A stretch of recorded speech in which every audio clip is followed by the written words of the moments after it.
Good morning. Welcome to King's Report for the 26th day now of the ninth month. Yes, that's right, 26th day of the ninth month in the 16th year of Changi. Tim Miller sitting in for the second king of Changi Gyeongjingun. And this is the King's Report news hour. And let's go and see what's going on. Around the kingdom right now in Chongqing, Tennessee, 42 degrees. So it's been warming up a bit there, I guess, compared to the last few days where it was down in the low 30s at this hour. And 42 degrees, partly cloudy, and getting up to 66 today, partly sunny and pleasant.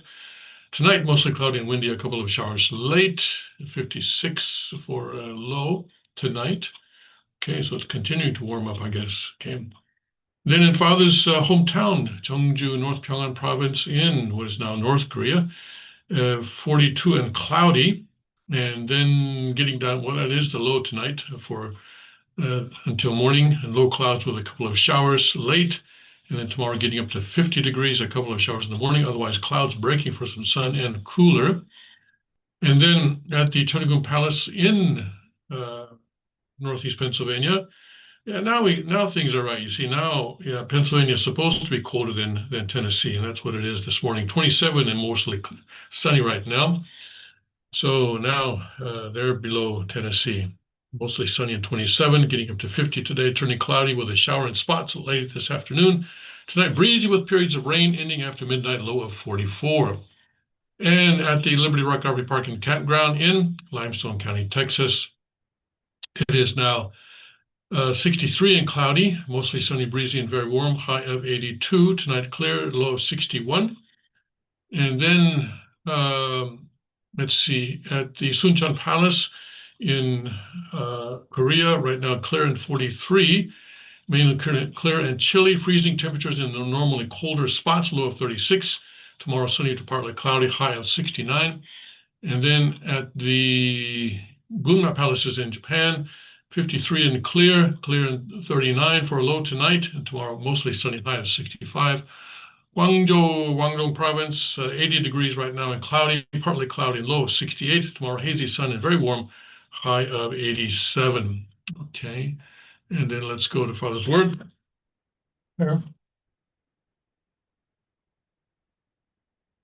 Let's see, let's go to, here we go. Yeah, we haven't been here in a while.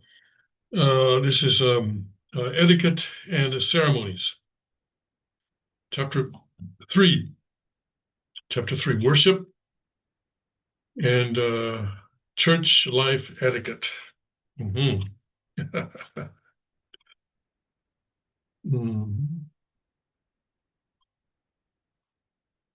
So this is in section 4, chapter 3, section 4, point 1.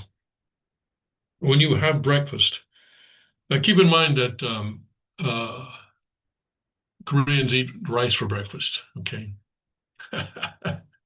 Recently in Taiwan, no, I couldn't do it.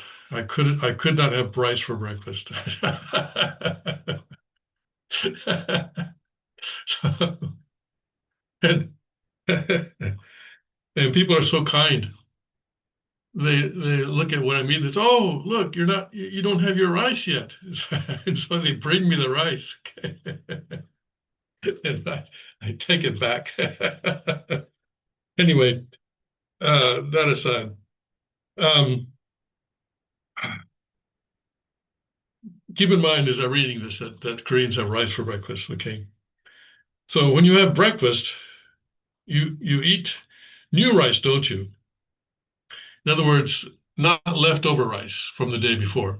But Father's saying that it's people. This is in 1975 when things were still not very. He's speaking January 2nd, 1975, when things are still not very, shall we say, the economic development is not all that far along.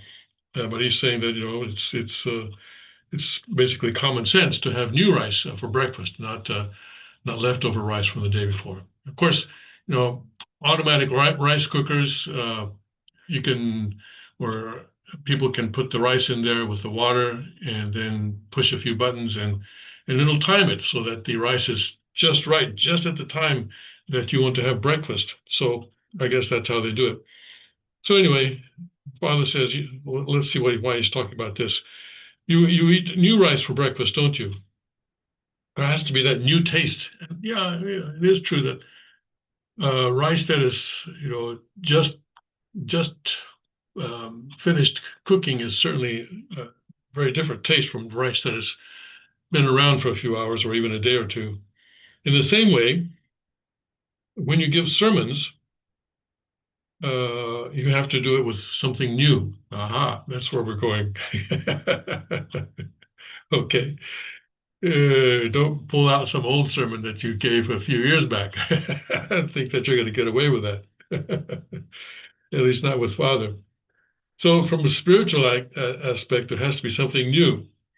포양제라 할까? Maybe you can call it 포양제 is what supplement, or a dietary supplement is called a 포양제, or nutrition. There has to be some nutrition, and something like that has to be put in there. And then you have to 가미시켜야 됩니다. Then you have to add the taste, add some taste there. Otherwise,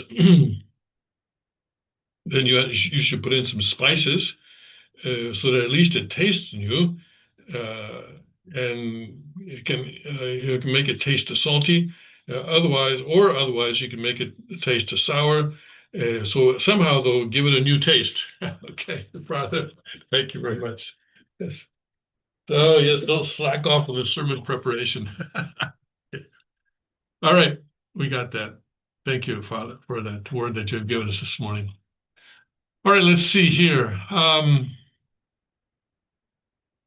Couple of housekeeping things. I noticed this thing, and I wanted to recommend this, so I might as well get it out of the way now before I forget it. So Epic Times, or the Epic Times Media Group, I guess, is starting a sort of a children's platform. And I have not checked it out, I confess, but I encourage you to check it out and see what it's like. But it's from the Epic Times Media Group, so pretty high probability that this is something excellent, I suspect. And it's called the Gangjin. Gangjin apparently means clean in Chinese. And Gangjin World launches children's platform with free discovery tour. The platform implements what the company calls a triple layer safety system, combining an ethical artificial intelligence and human content reviewers. So, if you're thinking, what should I, the kids like Disney, what can I show them aside from Disney? Since we know now that Disney is very much involving sexualizing children with their animations, sexualizing and also pushing homosexual and transgender agenda in many cases. So this would seem to be, all right, so do your own research, DYOR, but it would seem to be that this could be something that would answer that question. Discover our newly added movies and series adventures filled with fun and inspiring stories for kids of every age. Okay, and well, we have Heidi there. Okay, Heidi, that's a famous one. Heaven Kid, that looks like a Chinese thing. Original, what is this? TG Gui Animation Heaven Kid, something like that. Okay. All right. Gangjin World has launched a dedicated children's streaming platform, Gangjin Kids, with a free trial period for families to discover safer educational content designed around traditional values. I don't know if they're necessarily Christian traditional values, but that's why I say check it out. Okay, check it out. Epic Times, of course, is related to the Falun Gong group, which is a great group of people, but they are not Christian. So keep that in mind. But we'll see. But they do share some of our values, many of our values, I would say. So let's. But you're not going to see Bible stories there, I suspect. That would be perhaps one negative here. The platform the launch coincides with the debut of Mina, the company's first exclusive animated feature film, which premiered on September 12th on both the main GJW Plus service and the new children's platform, et cetera, et cetera, et cetera. Okay, so I just wanted to, the service eliminates features that parents often cite as problematic, including endless scrolling, manipulative algorithms, commenting systems, and chat functions. Subscribers receive completely advertisement-free video content. Finally, a kids streaming platform with better pricing and safer content for my children. My family loves it, parent Susanna Prion said. Okay. So let's not take Susanna Prion's word for it, but to go ahead and do our own research. All right. So that's, but I think if I don't know, I don't have small children in the house, so I doubt that I'll be checking it out myself. But you can send me comments. Okay, here. Let's see now. President Trump's fall, his decline in the polls is getting kind of serious now. I've pointed this out a couple of times, and then I see that he has a new low actually today, down to 44% overall. For this is for yesterday, 14 November. Total approval of 44%, and that's the lowest that he's had since the beginning of his current term. And the strongly disapprove is going up, strongly approve is going down. And so it looks like, well, maybe he needs more of our prayers. I don't know. But one thing that, one person that's explaining this, I think, is K.T. McFarland, who was on his staff for the first few days of his first term until the FBI sort of got in there and got her and General Flynn to force him to resign. And then she was later appointed ambassador to Singapore. But she is a strong Trump supporter. And she is saying that at 300 days, so it's been 300 days now since President Trump was inaugurated, Trump policies play the long game. So basically she's saying, don't look at the day-to-day popularity, because he's playing the long game and things are going to work out all right, is what she's saying. All right, so let's get a bit of let's get our dopamine fix here or something here. American Conservative Union board member K.T. McFarland told Newsmax on Friday that President Donald Trump, being 300 days into his term, is reshaping global alliances while driving significant economic investment at home, arguing that his long-term strategy will show clearer results as voters head toward the midterms. Okay, well, let's hope she's right. The former Trump Deputy National Security Advisor appeared on Finnerty, offering a full defense of Trump's focus on foreign policy as the midterm election cycle approaches.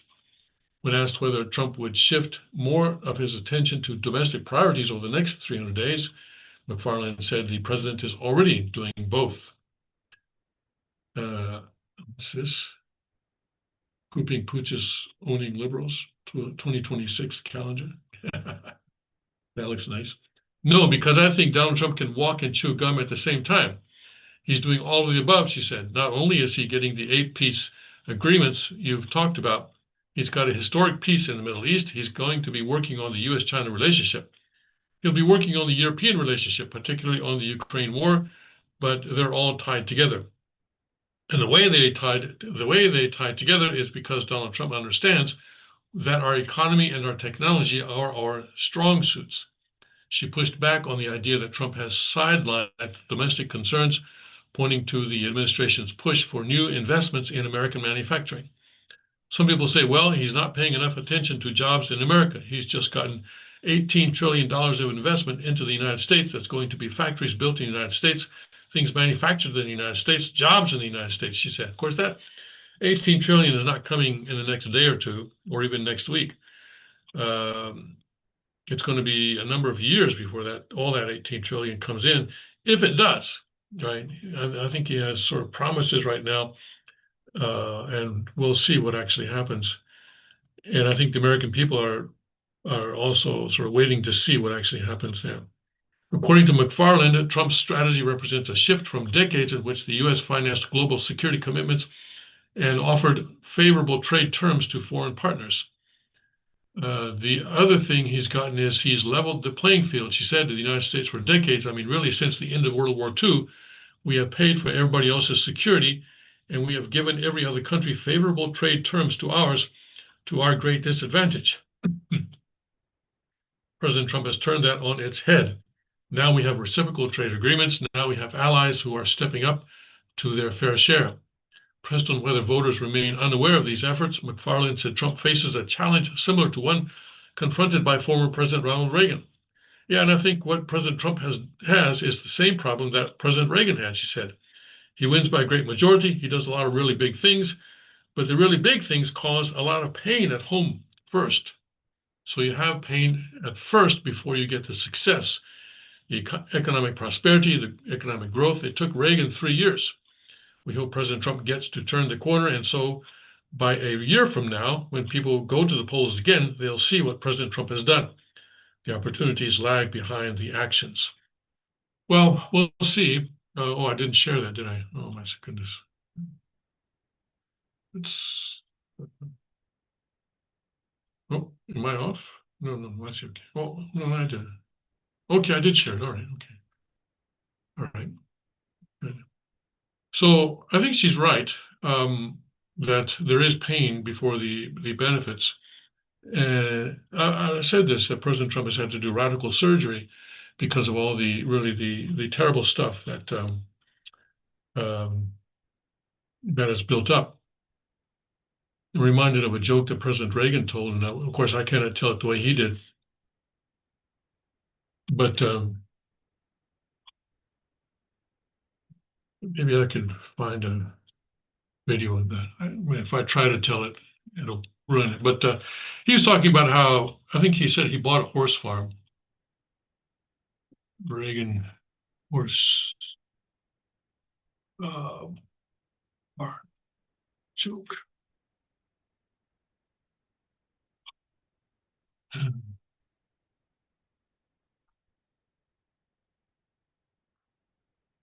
Oh yeah, okay. I wonder if I can get away with playing this.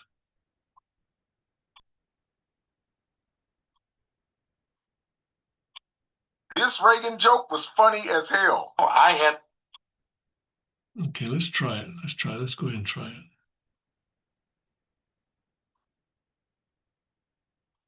Because it does apply.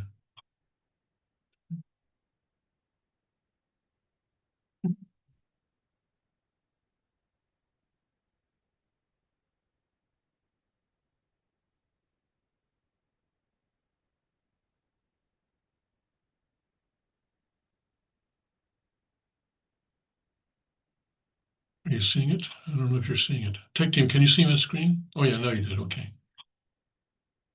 The pleasure in appearing before a Senate committee once while I was still governor, and I was challenged because there was a Republican president in the White House who'd been there for several months, why we hadn't then corrected everything that had been done.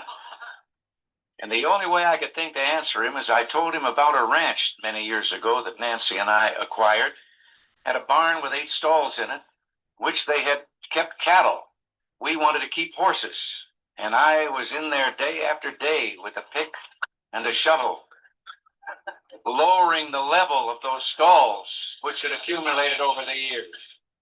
And I told this senator who'd asked that question that I discovered that you did not undo in weeks or months what it had taken some 15 years to accumulate. Okay, let's hope we don't get dinged for that.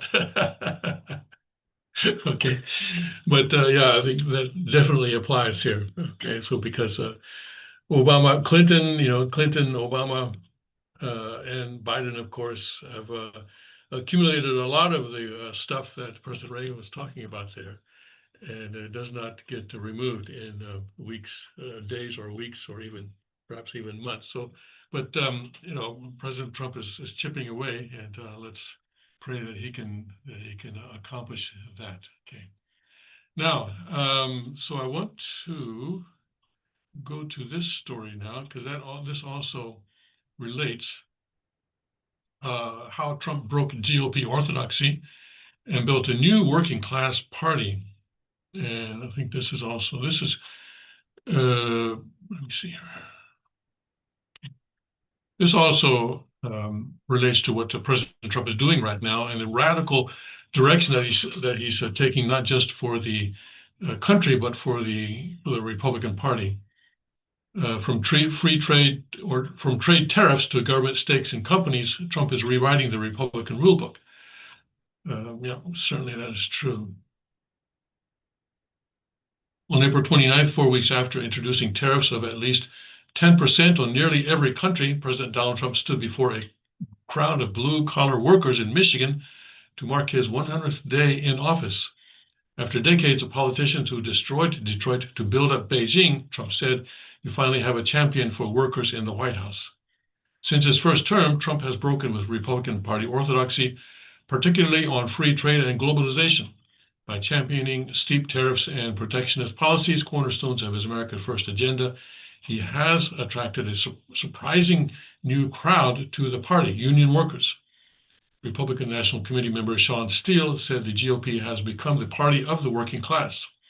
What Trump has done, which is really intriguing to me, is he has taught country club middle-class Republicans to work and align themselves with the working class, he told the Epoch Times. That hasn't happened in 120 years, not since about 1900, I guess. Steele, a veteran party official from California, calls it a welcome change. Our party is doing better than the Democrats among working class males, he said. At one time, Republican Party had farmers, merchants, ranchers, and working class people together. Trump has returned it to that. Some have said that Trump has reshaped the grand old party in ways that were once unimaginable. He has combined traditional Republican planks, such as tax cuts, deregulation, and boosting energy production, with policies often associated with political left, including tariffs, Trump RX, and government ownership in private companies. Trump, however, avoids boxing his policies into a single ideology. He refers to them as common sense solutions. And a growing number of party members have rallied behind them. There are some areas where Trump has veered away from more orthodoxy, free market conservative policies, former Trump economic advisor Stephen Moore told the Epoch Times. Moore praised Trump's strong support for deregulation, his energy policy, and his tax cuts, describing them as significant stimulus to the economy. However, he said he's not a big fan of tariffs. It's his common sense solutions, and I wonder, I wonder if he might apply that also to North Korea policy. This is what I've been saying. I keep coming back to this, right? I don't know. Maybe I have something here. Where right now, okay, South Korea is veering to the left. Okay, right now South Korea is veering to the left, and one thing Trump could do would be to just say, okay, we'll go with the other guy.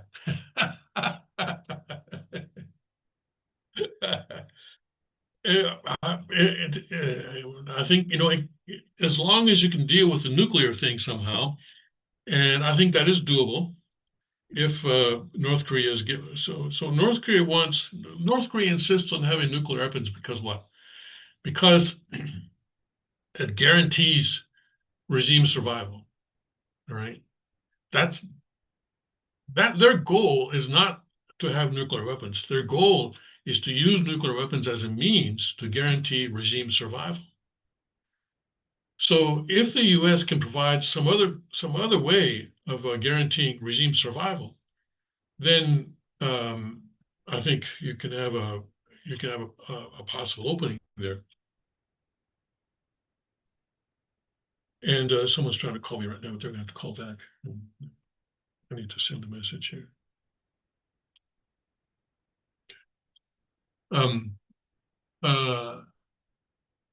Regime survival. Okay.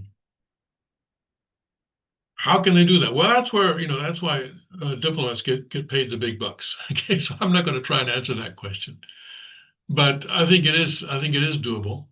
Um, After the Cold War ended, the U.S. and immediately afterwards, U.S. and Russia were very close, and U.S. was doing all sorts of things to help Russia at that time, especially uh, during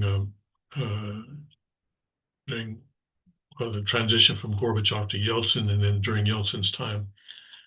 So I think something can be done with North Korea as well. But the important thing, though, is to develop a channel, especially a channel to the younger sister. I would expect that she will be the main decision maker in this situation. Of course, they will pretend that no, no, no, it's a Kim Jong Un that's actually making the decisions, because they have to. That's the public face that they have to maintain, put to the world and to their internal domestic audience as well, and to the party members as well. But I think it's pretty obvious, though, that and I'm sure party people in the party also understand that younger sister Kim Yo Jong is the actual decision maker. So, common sense policy towards the Korean Peninsula.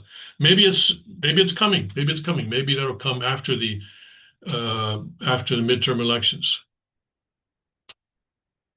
We'll see. Anyway, I've made this prediction. Okay, I've made the prediction. I have predicted, and we'll see. We'll see what happens. We'll see what happens. Anyway, common sense policy towards the Korean Peninsula, because for the United States to keep this mantra of denuclearization is in the current environment is just not. Well, it's anti-common sense. Okay, let's put it that way. Anti-common sense. Okay. Unless you have, I've been saying, unless you have regime change, that's one way. But perhaps another way could be sit down with North Korea and say, listen, let's just, think how else can we guarantee your regime's survival? All right. How else can we do that? Let's just talk about that. Let's brainstorm on that. And just talk, let's ignore the box. Let's just make sure we're always outside the box here. Thinking outside the box. I think I suspect that they can come up with a solution. Yeah. My prediction. You heard it here first. Unless it turns out to be wrong, in which case you never heard it at all. Okay. All right, let's continue, though, with how he has revolutionized the GOP. Okay. All right, let's continue here. Historically, Republicans supported free trade while Democrats favored protectionism. From President Ronald Reagan through Trump, the GOP has consistently supported free trade, which has greatly benefited the United States. According to Moore, he estimated that the U.S. economy could grow at least 0.5 percentage point faster without current tariffs. Moore also said Trump's tariffs on China are understandable given Beijing's behavior. Still, he said the GOP should find a middle ground. Wow, I'm sorry, I keep in my mind, I just keep jumping to North Korea. This would so because the article just mentioned China, this would wow. This would cause a huge crisis in China if the U.S. and North Korea were to somehow have some sort of rapprochement, right? Not just because China's losing the thorn in America's side, but also potential security threat, right? Remember, the whole reason that China intervened in the Korean War was because they did not want U.S. forces on their border, which is what they were about to get if they didn't intervene. And that sort of nightmare scenario could come again. But the U.S. could make a promise that they will not station forces north of the 30th parallel or the current demilitarized zone.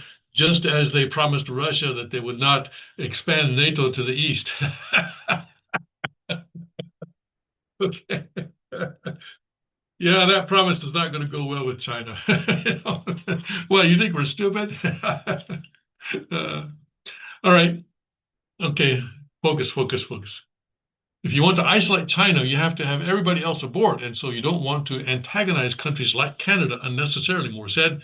Steele said Republicans still hope the tariffs are temporary. The problem is we haven't had free trade in decades, Steele said, citing countries such as China that distort the world trade order with heavy subsidies and slave labor. Trump's trade agenda has faced legal challenges from businesses and states. On November 5, the Supreme Court held arguments over the legality of Trump's global tariffs. Trump said on November 6 that it would be catastrophic for the country if the High Court were to rule against his tariffs. He said that if he loses in court, he will develop an alternative plan to carry out his trade agenda. And we don't know when the Supreme Court is going to rule on this, And it could be something like June, all right, next year, June, which would be catastrophic not only in an economic sense, but in a political sense as well, if they go against Trump. I mean, just less than 5 months to the election, and the Supreme Court says, oh, no, you can't do the tariffs. That would that'd be pretty bad for Trump. Yeah, that would be, the Democrats would jump on that. And we'll have to see though. That's something that cannot really control.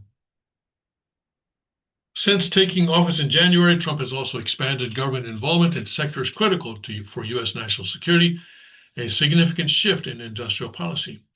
His administration has taken equity stakes in various companies, including semiconductor giant Intel, rare earth element producer MP Materials, minerals miner Trilogy Metals, and Lithium Americas, which operates one of the world's largest lithium mines in Nevada. The federal government has also acquired a golden share in U.S. Steel as part of a merger agreement with Japan's Nippon Steel.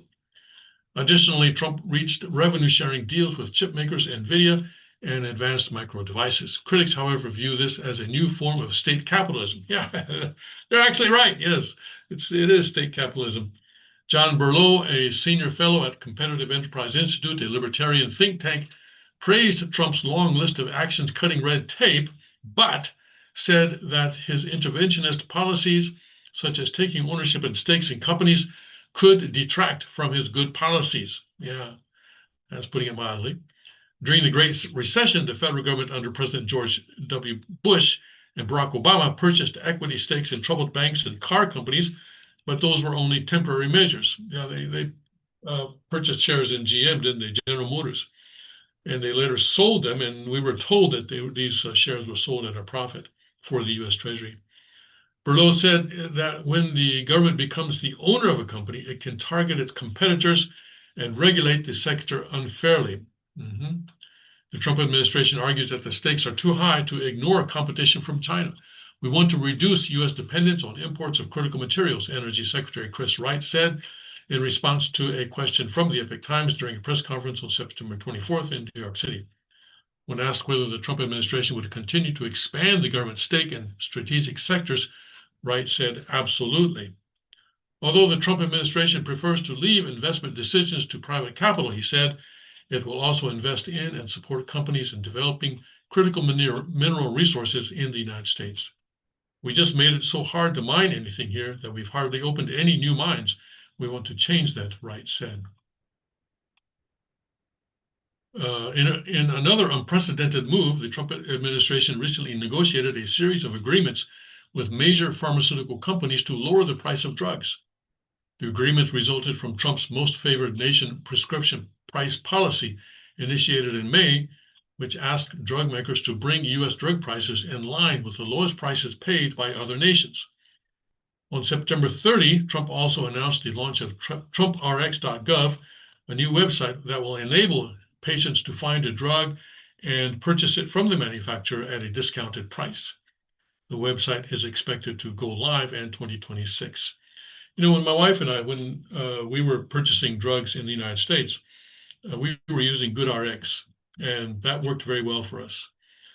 We did not use any other insurance for our drugs.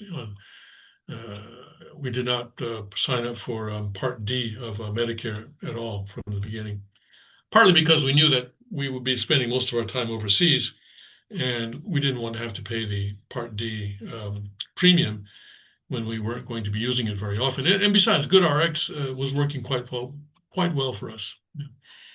And I don't know how Trump RX compares with that. I think I read somewhere that GoodRx may be joining with Trump RX. Anyway, do your own research. Okay. Even some liberal critics, such as comedian and commentator Jon Stewart, have acknowledged that the policies aren't typical Republican policies. On October 21, Trump shared a clip on Truth Social from Stewart's The Daily Show. In the clip, Stewart got Senator Bernie Sanders to admit that Trump is implementing more of his policies than Democrats are willing to. You could almost make a case that the true inheritor of the Sanders revolution is Trump, Stewart said. He's the most socialist president of my lifetime. Well, maybe that's why his support is going down. I don't know. Republicans are saying, wait a second. Sanders nodded as Stewart said, take a percentage of companies to do business. That's Bernie Sanders' idea. Do Trump RX, where the government is involved in selling pharmaceuticals. That's Bernie Sanders' idea. Yeah, that's true, Sanders said. Domestically, Trump uses some interventionist policies to protect supply chains. In foreign affairs, however, his America First agenda departs from the interventionist approach that Republicans have supported for decades. This has become more visible during a visit to the Gulf nations in May. Trump explicitly criticized U.S. involvement in nation building and democracy promotion in the Middle East. In a speech in Saudi Arabia, he mocked Western interventionists who give other countries lectures on how to live. In the end, the so-called nation builders wrecked far more nations than they built, Trump said. Steele described Trump's speech in the Middle East as extremely pragmatic, a stark departure from the neoconservative vision of spreading democracy by using military intervention that defined Bush's presidency. The idea that the ancient tribal system and ancient civilization that is not modernized would readily adapt our democratic values turned out to be absolutely untrue, Steele said. Critics, however, have pointed to Trump's attack on Iran's nuclear facilities in June and said he contradicted his own non-interventionist approach. According to Michael Walsh, a foreign policy expert, the American First policy does not oppose the use of military force. It's about prudent use of force, he told Epoch Times. Trump did something that was extremely risky, but he thought it was worth the payout. Walsh, a non-resident senior fellow at the Foreign Policy Research Institute, also said there has been a shift in geographic priorities under the Trump administration. Unlike traditional neoconservatism, he said, the America First foreign policy prioritizes the Western Hemisphere as the main focus for the United States, and that's why there is a significant investment in protecting the homeland and the areas that are in close proximity to the homeland. Walsh said that explains the administration's growing focus on Greenland and Venezuela. Trump, and by the way, we'll talk about Venezuela in a moment, but it looks like Trump is going to launch some sort of a kinetic military operation against Venezuela, because right now, maybe I'll talk about it now. He has the Gerald Ford aircraft carrier strike group there, in the Caribbean, basically, or in striking distance of Venezuela. And people are saying, listen, you can't just leave an aircraft carrier there forever. He took it from the Mediterranean, right? So either you use it, in other words, either you use it to strike Venezuela, or you move it back to where it came from, to the Mediterranean, wherever. And if you move it back, it means that you were bluffing all along. And Maduro will know that you were bluffing, and it'll be worse than if you had not brought it there in the first place. So between the two choices, whether to attack Venezuela or just to pull the aircraft carrier out of there, it looks like President Trump really has no choice but to go ahead and stage some sort of an attack. And The stories that I'm reading now are that President Trump is receiving briefings on various military options against Venezuela. Yep, yep, yep. And Hegseth now is saying that they're going to eliminate drug traffickers from the from what is it from the hemisphere or something like that. Anyway, they're going to basically it means he's going to kill a lot of drug traffickers and drug producers and so forth. But nothing about dealing with the demand side of the drugs, right? Nothing about dealing with the demand side.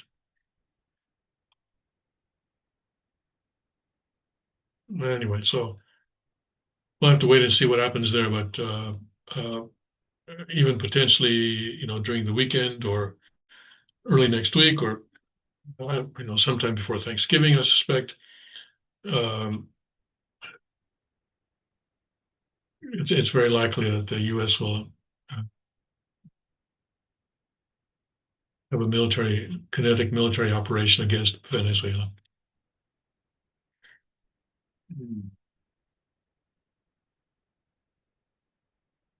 Is it going to solve the drug problem? No. I mean, there's just too much money involved. And so, if you kill all the drug dealers, let's say you wipe out the drug industry, or what do you call it, in Venezuela. Well, you have Colombia, where a lot of the stuff originates, and you have other places. So, how many countries are going to wipe out? There are 23 countries in North and South America. I guess we can eliminate Canada. We'll let them live. But 22, or US makes it 21. So how many of those 21 countries are you going to bomb, right? Argentina, we can probably spare Argentina. That still leaves 20. But I just think that bombing Venezuela is maybe going to have some, short-term benefit, but it's not a long-term solution.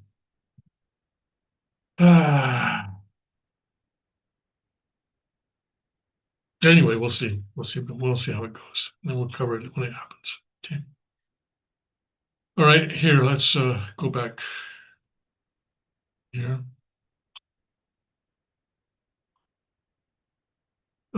Trump's policies have found strong support among blue-collar workers who once formed the backbone of the Democratic Party.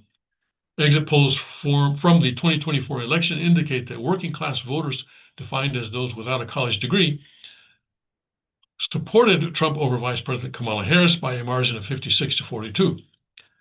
Among white working-class voters, Trump led Harris by a margin of 66 to 32%.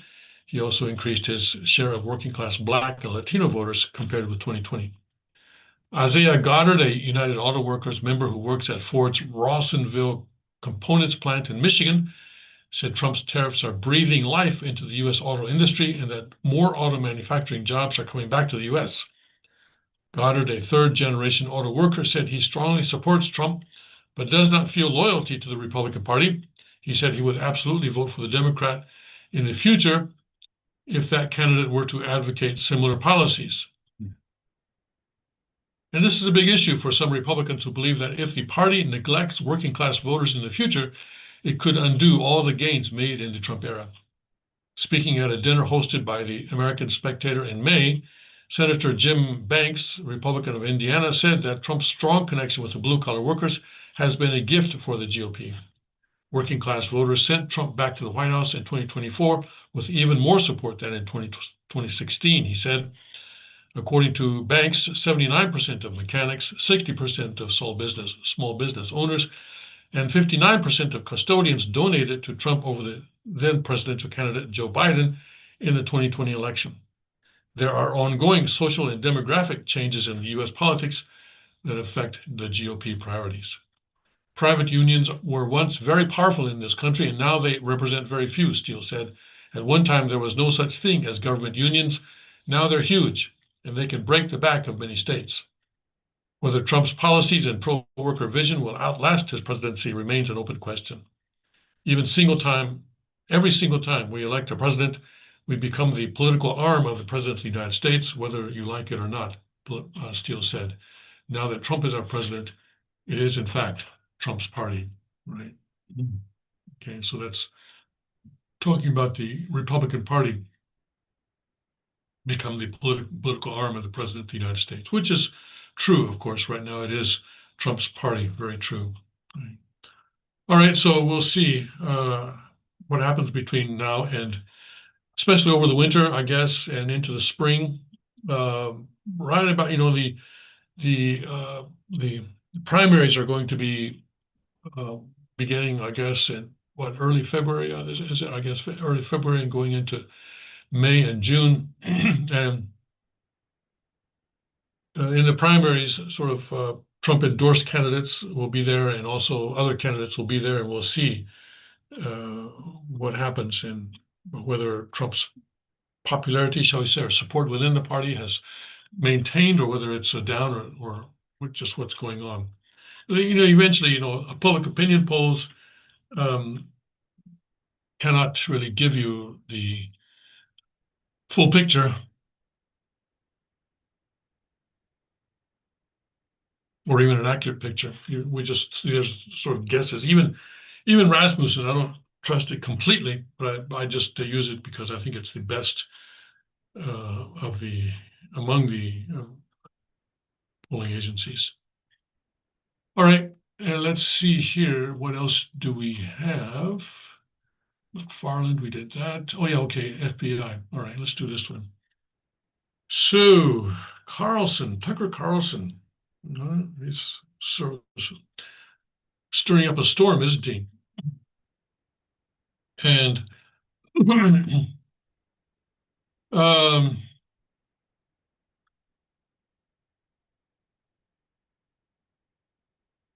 course, every time there is a big event like this, there's always going to be some sort of alternate, let's call them alternate theories. Okay. I don't want to use the other term that everybody kicks around, but let's call them alternate theories.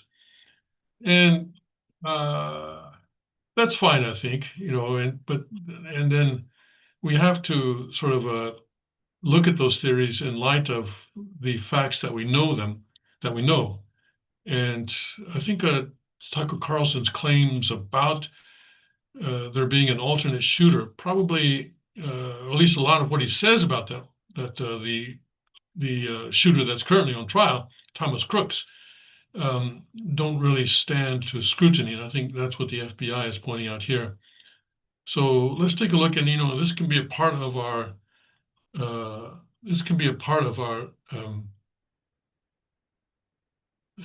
research as we do our own research. Tucker Carlson accused the FBI on Thursday of orchestrating a cover-up over the online history of President Donald Trump shooter Thomas Crooks, prompting the Bureau to publicly and aggressively deny it. The clash immediately escalated into a high-profile social media-fueled battle of words. Carlson wrote on X, "The FBI told us Thomas Crooks tried to kill Donald Trump last summer, but somehow had no online footprint. The FBI lied, and we can prove it. Story tomorrow." So this was, when did he say that? Thursday? Yeah, Thursday, okay. And right now we're at Saturday morning, okay. About 50 minutes later, the FBI's Rapid Response X account pushed back with a pointed rebuttal. The FBI has never said Thomas Crooks had no online footprint ever. Representative Marjorie Taylor Greene, Republican of Georgia, praised Carlson, writing, "Americans are the most lied to people in the world." Thank you, Tucker. Well, this is objectively not true, okay? 2 words, North Korea. Okay. A 3rd word, China. Okay. I would say that the United States Americans are not the most lied to people in the world. In fact, I cannot think of a country where the people of that country are lied to less. I think America is probably one of the least lied to people in the world. Japan, South Korea, definitely not. Japan, definitely not. Where are you going to go? You know, France? Come on. UK? No, Marjorie, come on. Anyway, let's continue. The radio talk host Mark Levin dismissed him outright, writing on X, "There he goes again, crackpot." Okay, referring to Carlson, I guess. Carlson's charge of a cover-up comes as he faces severe and mounting backlash from conservatives for his embrace of white nationalist Holocaust denier Nick Fuentes, and as the Heritage Foundation continues to hemorrhage donors, trustees, and members over its sponsorship of his show. His accusation also directly contradicts the FBI's documented findings about 20-year-old Crook's digital activity, which have been public for months. FBI Deputy Director Paul Bate testified that investigators found a dormant social media account Crooks used from 2019 to 2020, containing about 700 comments tied to extremist themes, including anti-Semitic posts, anti-immigration rhetoric, and language endorsing political violence. The Bureau also uncovered Crook's rapid escalation in internet searches ahead of the July 13th, 2024 assassination attempt at presidential candidate Trump's rally in Butler, Pennsylvania. Okay, we know that. Okay. So we'll skip that paragraph. We already know what happened there. Investigators say Crooks researched explosives, Trump's event schedule, and the 1963 assassination of President John F. Kennedy, including the query, "How far was Oswald from Kennedy?" These findings are reinforced by CBS News, which obtained nearly a year of Crook's online activity through his college's wireless network.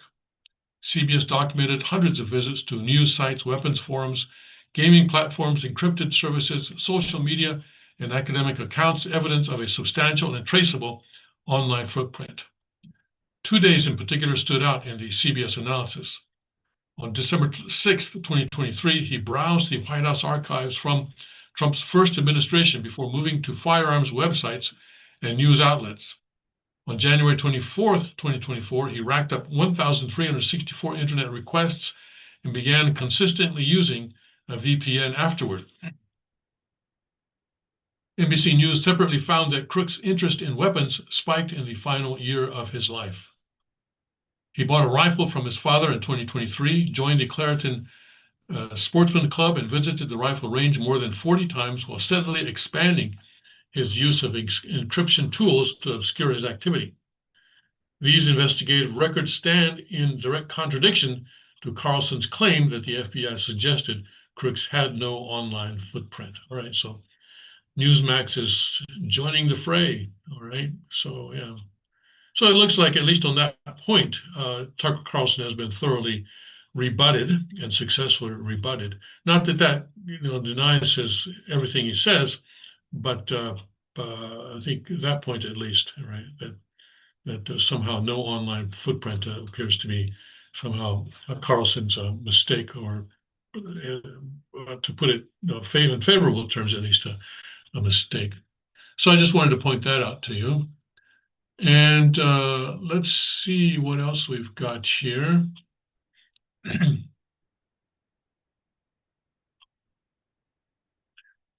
Director says it's only a matter of time before a president speaks out about the non-human life being nuclear threat.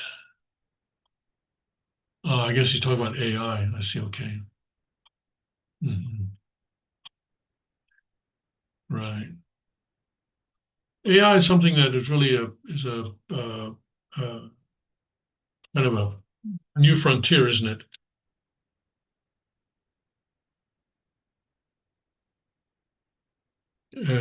Yeah, and those of us who saw the movie 2001: A Space Odyssey remember, what that movie was partly about. It came out the late 60s, 68, 69, something like that. But it was partly about AI and sort of the way that AI in the end would work against humanity. But that was a long time ago, and they thought that was going to happen by 2001, which of course it didn't. But it's still in the cards, isn't it? Okay, let's see what are some of these leftist headlines on MSN. Sometimes they have some good stuff. Black Friday early access starts November 18th. All right, keep that in mind. Okay. Washington resident is infected with a different type of bird flu. Okay. Harvard astronomer says mysterious interstellar object may be blasting its thrusters to get away. There's this what is it? What is it? A or what is, that thing that anyway? Still, some people who think that it's actually a spaceship. I'm a bit skeptical on that. I'd like to see some. Well, if it's a spaceship, then why don't you land and stop by for some coffee or something? Anyway, China uses more bounties for Taiwanese citizens. Issues more bounties. That's right. And this is part of their sort of worldwide effort. It's not just the 1%. The socialists will soon be coming for your money too. Well, yeah, I mean, of course, the socialists are always coming for our money, and pretty soon they run out of it, like Thatcher said. 10 wealth management firms, okay. Horizon Blue Cross to pay $100 million to okay. And electric bills and states. Newsom sanctuary policies under fire after drunk illegal immigrant kills elderly man. All right. All right. How a brutal dictatorship took hold in Taiwan. So, yeah, this is a video, so I'm not going to show it. But we cannot whitewash Chiang Kai-shek or the Kuomintang and the things that happened there after 1949. Taiwan is a vibrant democracy today, but it was not always the case, and we cannot just ignore history. So anyway, I'll watch this later on, and I suggest that you do as well. Okay, so what else do we have here? Okay, I guess that's it. All right. All right, let's look at Breitbart. Job prospects for 2026, college grads to hit 5-year low. Employers eye AI and foreign labor.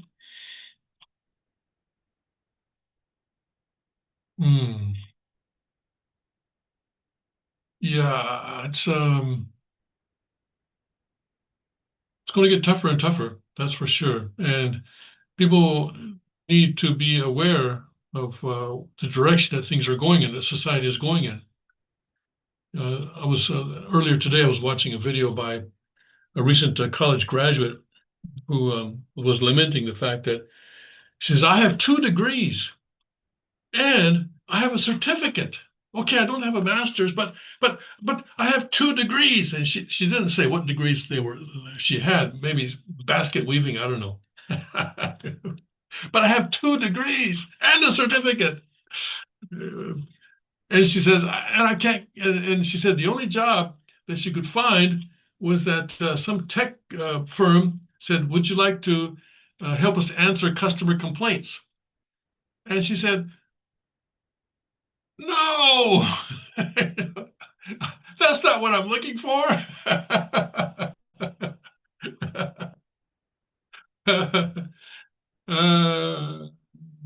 Well, I'll tell you, yeah, it's welcome to the world, folks. Welcome to the world. And she's probably got a big student loan balance as well. Who knows? So yes, I think people, looking at college, perhaps if you're a junior or a senior in high school right now, think carefully about whether you want to go to college. Anyway, and especially if you're going to have to pay for it. I mean, if you're one of these people that your parents have saved, they have a college fund that they've been putting into for the last 20 years or 18 years, and it's got plenty of money in there, and you can pay for your college without borrowing a penny, then sure, go for it. 4 years of doing whatever you want, studying whatever you want, it's great, right? But just getting brainwashed and everything. But if you're going to have to borrow money to go to college, I think that's a pretty big risk right now, because you don't know what the economy is going to be like in 4 years. You don't know what jobs are going to be available. You don't know what, will AI have taken over all the jobs that you want? You don't know. And you may wind up, answering the complaints of customers. And even that may not be available.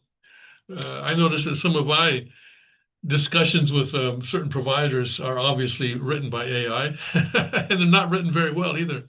You can tell. Anyway, here we go. Okay.